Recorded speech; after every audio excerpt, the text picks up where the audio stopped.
Need to remove your iPhone SIM card to swap it for a new one or switch it to a new device? We're here to help. I'm Jessica, and in this video, I'll show you how to remove the SIM card from your iPhone.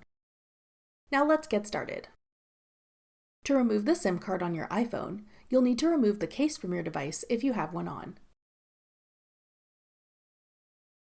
You will also need this little tool that comes with every iPhone.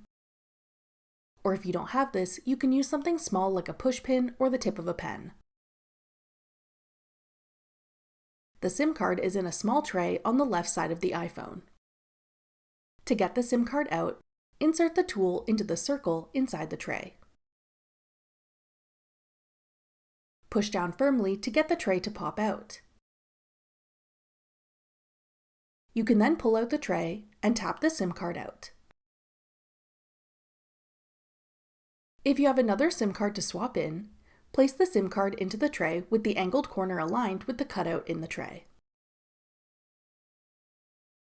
Then insert the tray back into your iPhone and firmly press to close. You can then put your iPhone's case back on and get back to using your iPhone. That's all it takes to remove the SIM card from your iPhone. For more helpful iPhone tips and tricks, check out our full playlist of iPhone tutorials.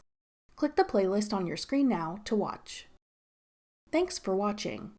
If you found this video helpful, we'd love it if you'd hit the like button below and subscribe to our channel. We put out great new tech tutorials like this one every day.